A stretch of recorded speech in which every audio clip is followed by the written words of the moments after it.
ദിക്റുകൾ, സ്മരണകൾ ഉയരുന്നതിനെ തൊട്ട് ജനങ്ങളെ അള്ളാഹുവിൻ്റെ മസ്ജിദിൽ നിന്ന് തടയുകയും ആ പള്ളികളെ ധ്വംസിക്കുകയും ചെയ്യുന്നവരെക്കാൾ വലിയ അക്രമി ആരുണ്ട് എന്നാണ്. ഒമൻ ഔലം, ഏറ്റവും വലിയ അക്രമി. ളാലിം എന്നല്ല, ഔലം സൂപ്പർലേറ്റീവ് ഡിഗ്രിയാണ്. അഫ്ളലു തഫ്ളീൽ വസ്ൻ, അവനാണ് ഏറ്റവും വലിയ അക്രമി. അള്ളാഹുവിൻ്റെ ഭവനങ്ങളിൽ സത്യവിശ്വാസികൾ ആരാധന നടത്തുന്നത് തടയുകയും അതു തകർത്ത് അതിൻ്റെ സ്ഥാനത്ത് മറ്റു മതസ്ഥരുടെ ആരാധനാലയങ്ങൾ സ്ഥാപിക്കാൻ വേണ്ടി ശ്രമിക്കുകയും ചെയ്യുന്നവരെക്കാൾ ഏറ്റവും വലിയ അക്രമികളാരുണ്ട്? പ്രിയമുള്ള സുഹൃത്തുക്കളെ, നിങ്ങളെല്ലാവരും അറിഞ്ഞു, കഴിഞ്ഞ 24-ാം തീയതി ഞായറാഴ്ച ഈ പരിശുദ്ധ ഖുർആൻ വിശേഷിപ്പിച്ച അക്രമി കൂട്ടങ്ങൾ നൃശംസതയുടെ പര്യായമായി രാജ്യത്തിന്റെ സ്വാസ്ഥ്യം കെടുത്തിക്കൊണ്ടിരിക്കുന്ന വംശഹത്യാവീരന്മാർ, ഒരു സമുദായത്തെ മുഴുവനും വംശീയമായി ഉന്മൂലനം ചെയ്യുക എന്നുള്ള ഹിഡൻ അജണ്ടയുമായി രാജ്യത്ത് 100 വർഷക്കാലമായി പ്രവർത്തിച്ചുകൊണ്ടിരിക്കുന്ന ഫാഷിസ്റ്റ് വിധ്വംസക പ്രസ്ഥാനം, അവരുടെ പുതിയൊരു അജണ്ടയുടെ ഭാഗമായി യുപിയിലെ സംഭാൽ ജില്ലയിലെ ചന്ദൌസി പട്ടണത്തിലെ നൂറ്റാണ്ടുകൾ പഴക്കമുള്ള ഷാഹി മസ്ജിദ്, ആ ഷാഹി മസ്ജിദിലേക്ക് സർവേ നടത്താൻ വേണ്ടി കടന്നു വന്ന ജനങ്ങളോട് അല്ലെങ്കിൽ ഉദ്യോഗസ്ഥന്മാരോട് തങ്ങളുടെ പ്രതിഷേധം അവിടെയുള്ള മഹാഭൂരിപക്ഷം വരുന്ന 4000-ഓളം വരുന്ന മുസ്ലിമീങ്ങൾ തങ്ങളുടെ പ്രതിഷേധം രേഖപ്പെടുത്തുകയുണ്ടായി. ആ പ്രതിഷേധിച്ചതിൻ്റെ പേരിൽ, ന്യായമായ പ്രതിഷേധം മാത്രം നടത്തിയതിൻ്റെ പേരിൽ പോലീസ് ലാത്തിച്ചാർജ് നടത്തുകയും സ്വാഭാവികമായും ഉത്തരേന്ത്യയിൽ മനഃപൂർവ്വമായി ആസൂത്രിതമായി കലാപം സൃഷ്ടിക്കുന്ന സംഘപരിവാർ ശക്തികൾ അവരുടെ ആസൂത്രണമായ ഗൂഢതന്ത്രത്തിന്റെ ഫലമായി അവിടെ കല്ലേറ് നടക്കുകയും അതിൻ്റെ മറ പിടിച്ചുകൊണ്ട് യാതൊരു മുൻ നടപടികളുമില്ലാതെ 6 മുസ്ലിമീങ്ങളെ നിഷ്ഠൂരമായി വെടിവെച്ചു കൊല്ലുകയും ചെയ്തു. സംഭവം നമുക്കറിയാം. ഒരു സുപ്രഭാതത്തിൽ നവംബർ 19-ാം തീയതി സംഭാൽ സിവിൽ കോടതിയിൽ ഒരു ഹർജി വരികയാണ്. ഷാഹി മസ്ജിദിൽ അവിടെ സർവേ നടത്തണം. ഷാഹി മസ്ജിദ് നിർമ്മിച്ചത് 1529-ലാണ്, ബാബർ ചക്രവർത്തിയുടെ കാലത്ത്. ആ നിർമ്മാണം, അതിന്റെ മുമ്പ് അവിടെ ഒരു ക്ഷേത്രം, ഹരിഹര ക്ഷേത്രമുണ്ടായിരുന്നു. ആ ക്ഷേത്രം തകർത്തിട്ടാണ് അവിടെ മസ്ജിദ് ബാബർ ചക്രവർത്തി നിർമ്മിച്ചിട്ടുള്ളത്. അതുകൊണ്ട് അവിടെ സർവേ നടത്തി ഹിന്ദുക്കൾക്ക് ആ മസ്ജിദ് ക്ഷേത്രമായിട്ട് തിരിച്ചു നൽകണം എന്നുള്ള ഒരു ഹർജി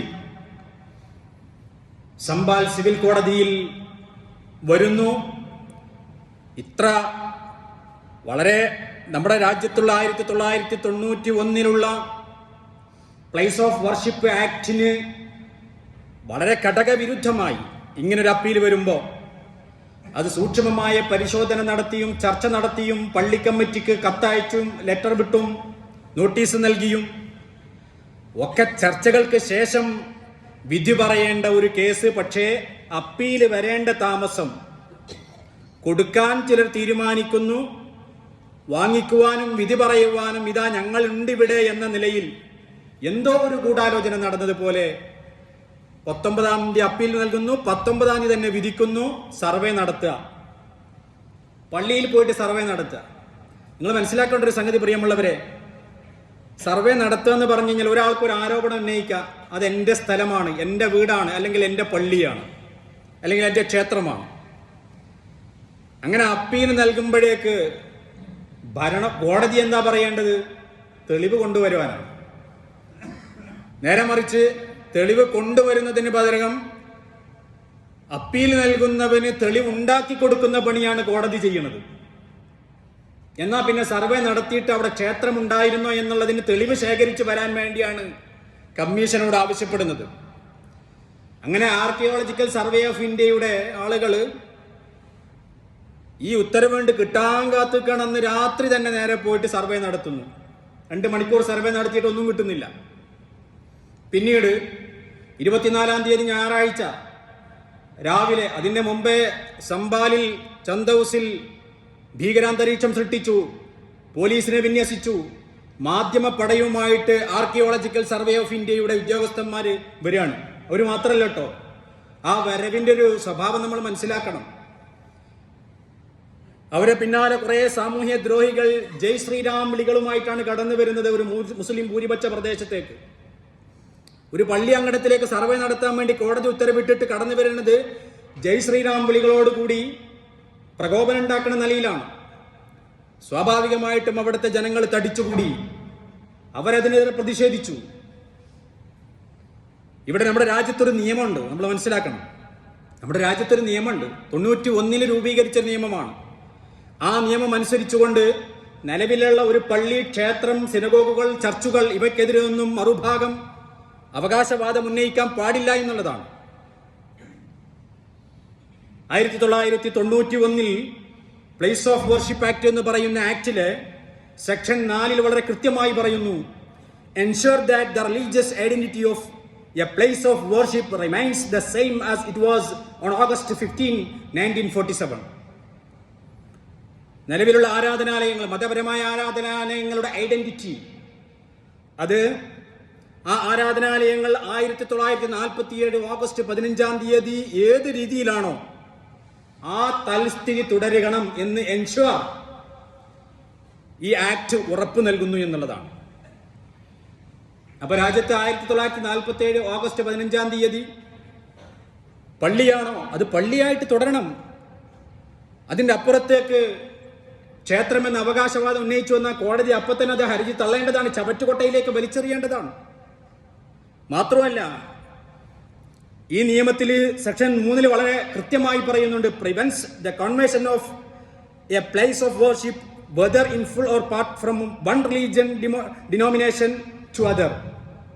ഇതനുസരിച്ചുകൊണ്ട് ഒരു ആരാധനാലയം ഭാഗികമായോ പൂർണ്ണമായോ മറ്റൊരു മതത്തിന്റെ ആരാധനാലയമായിട്ട് കൺവേർട്ട് ചെയ്യുന്നതിനെ പൂർണ്ണമായും പ്രിവെന്റ് ചെയ്യുന്നു, തടയുന്നു, നിരോധിക്കുന്നു. ഇങ്ങനൊക്കെ ഒരു ആക്ട്, ഒരു നിയമം നമ്മുടെ രാജ്യത്തുണ്ടായിരിക്കുകയാണ് ഈ പള്ളിയിൽ സർവേ നടത്തി, അതും നമ്മുടെ പുരാതന വസ്തു സംരക്ഷണ വിഭാഗത്തിന്റെ അണ്ടറിലുള്ള ഒരു മസ്ജിദാണിത്. അവിടേക്കാണ് പ്രകോപനം ഉണ്ടാക്കാൻ വേണ്ടി നൂറ്റാണ്ടുകൾ പഴക്കമുള്ള 1529 മുതൽ ഇന്നിപ്പോൾ അവിടെ ജുമാ നടക്കുന്നുണ്ട്. ആ ജുമാന്റെ സമയത്തോ വളരെ ഭീകരാന്തരീക്ഷം സൃഷ്ടിച്ചിരിക്കുകയാണ് പോലീസ്. വലിയ പോലീസ് സന്നാഹങ്ങൾ, ഭയങ്കരം സുരക്ഷാ സംവിധാനങ്ങൾ, എന്തോ ഒരു ഭീകരന്മാരെ സ്വീകരിക്കുന്നത് പോലെ മെറ്റൽ ഡിറ്റക്ടറൊക്കെ വെച്ചിട്ടാണ് പള്ളിയിലേക്ക് ആളുകളെ കടത്തിവിടുന്നത്. നിങ്ങളൊന്ന് ആലോചിക്കണം, അവിടെ മുസ്ലിങ്ങൾ പ്രശ്നം ഉണ്ടാക്കിയിട്ടില്ല. മുസ്ലിങ്ങളെ സ്വത്ത് ആരാധനാലയം, അതും നൂറ്റാണ്ടുകളുടെ പഴക്കമുള്ള ഒരു ആരാധനാലയത്തിലേക്ക് ഇതിനി ഞങ്ങൾക്ക് വേണമെന്ന് പറഞ്ഞിട്ട് ഒരു അക്രമി വിഭാഗം കടന്നു വരികയാണ്. ആ അക്രമി വിഭാഗത്തിനെതിരെ അവിടെയുള്ള മുസ്ലിമീങ്ങൾ അല്പ ഈമാനുള്ളവരായതുകൊണ്ട് ശത്രു വിഭാഗത്തിന്റെ മുന്നിൽ പഞ്ചപുച്ഛമടക്കി വച്ചാനി നിൽക്കാതെ ആർജവത്തോടുകൂടി തങ്ങളുടെ ജനാധിപത്യപരമായ അവകാശങ്ങൾ ഉപയോഗപ്പെടുത്തിക്കൊണ്ട് പ്രതിഷേധിച്ചു എന്നുള്ള ഒറ്റ തെറ്റാണ് അവർ ചെയ്തത്. അതിന്റെ പേരിൽ ഇപ്പോൾ അതിനുശേഷം പള്ളി പ്രസിഡന്റിനെതിരെ കേസെടുത്തു. അവിടെയുള്ള സമാജ്വാദി പാർട്ടിയുടെ ആ മണ്ഡലത്തെ പ്രതിനിധീകരിക്കുന്ന MP-ക്കെതിരെ അടക്കം ഗൂഢാലോചന കേസുകളെടുത്തു. അങ്ങനെ അവിടെയുള്ള ചെറുപ്പക്കാരെ, യുവാക്കളെ വീടുകൾ കയറി ഇറങ്ങിക്കൊണ്ട് അറസ്റ്റ് ചെയ്ത് കൊണ്ടുപോയി പീഡിപ്പിച്ചുകൊണ്ടിരിക്കുകയാണ്. ഒരു പ്രദേശത്തെ മുഴുവനും ഭീകര മുദ്ര ചാർത്തിക്കൊണ്ട്. നമുക്കറിയാലോ, നമ്മുടെ കേരളത്തിന്റെ പോലും മലപ്പുറം ജില്ലയെയും ഈരാറ്റുപേട്ട പോലെയുള്ള പ്രദേശങ്ങളെ അടക്കം ഭീകര മുദ്ര ചാർത്താൻ ശ്രമിക്കുന്നത് പോലെ UP-യുടെ യോഗി ആദിത്യനാഥിന്റെ പോലീസ് വളരെ ആസൂത്രിതമായിട്ട് അവിടെ ശ്രമിച്ചുകൊണ്ടിരിക്കണം.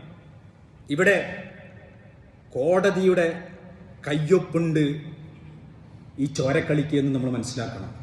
നമുക്ക് ആകെയുള്ള ഒരു പ്രതീക്ഷ കോടതിയിലാണ്. ഭരണകൂടം ഫാസിസ്റ്റ് വൽക്കരിക്കപ്പെട്ടുകൊണ്ടിരിക്കുകയാണ്.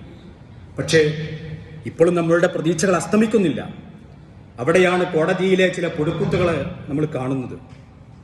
ഒരു മജിസ്ട്രേറ്റ് ഇത്ര കണ്ട് വിവാദപരമായ ഒരു വിഷയത്തിൽ ഇങ്ങനെ ഉത്തരവ് പുറപ്പെടുവിക്കുക എന്ന് പറഞ്ഞാൽ അത് വളരെയധികം ആശങ്കയുണ്ടാക്കുന്നതാണ്. ഈ ആശങ്ക സിവിൽ കോടതികളിലും ജില്ലാ കോടതികളിലും മാത്രമല്ല, സുപ്രീം കോടതികളിൽ വരെയുണ്ട്.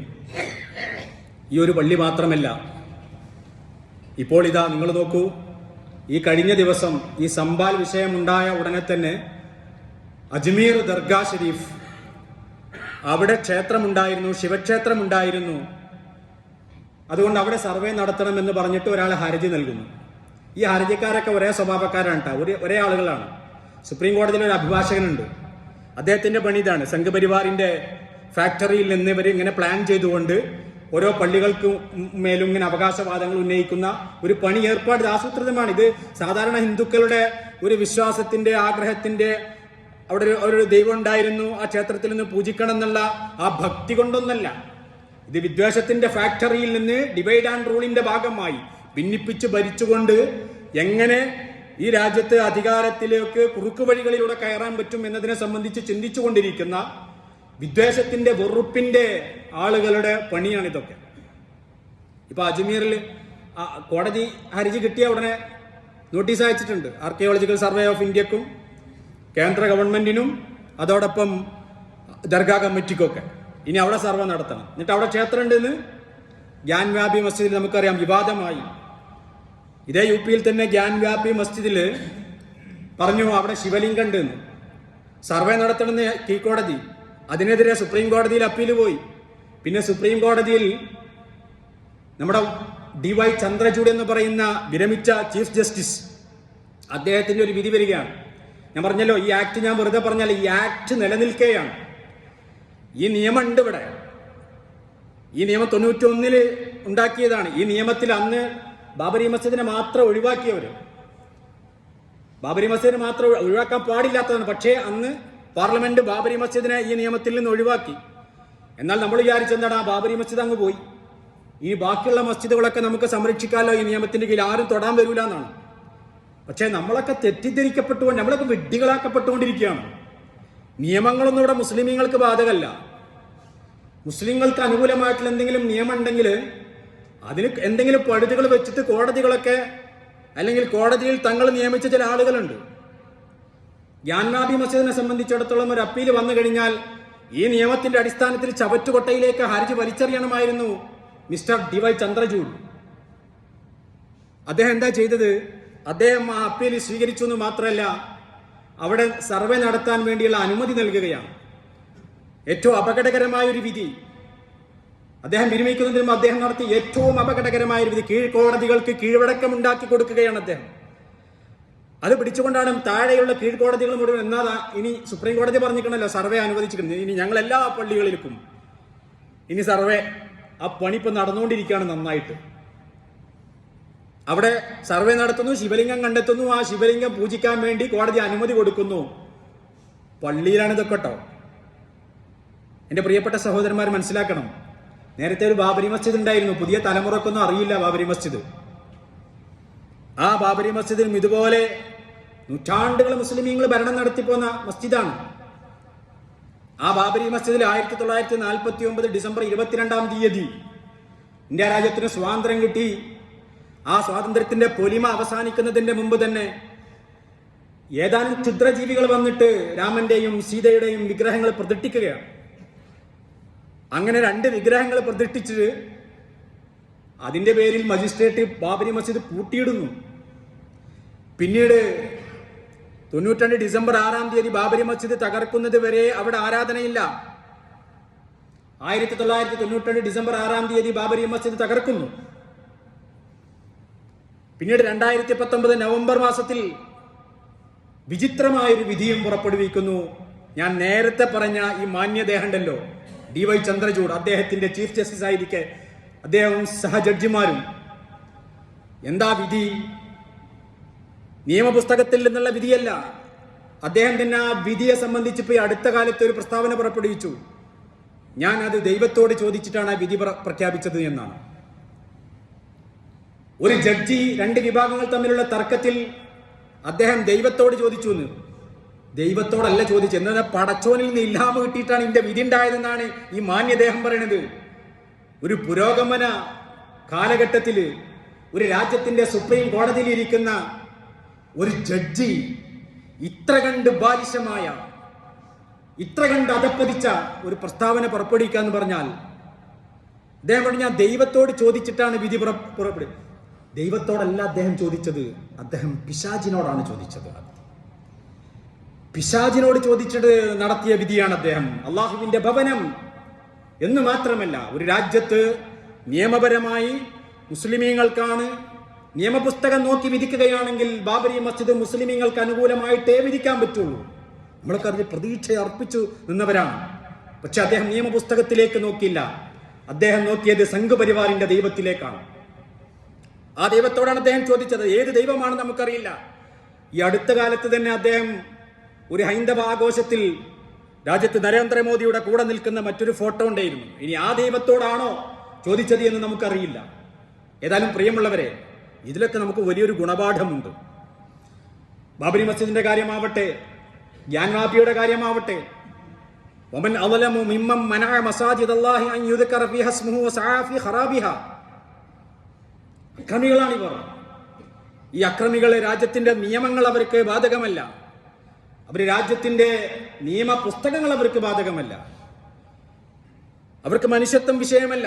എല്ലാം കാറ്റിൽ പറത്തിക്കൊണ്ടും കുടിച്ചു മൂടിക്കൊണ്ടും തികച്ചും നിയമവിരുദ്ധമായി രക്തമാണ് അവരുടെ താല്പര്യം.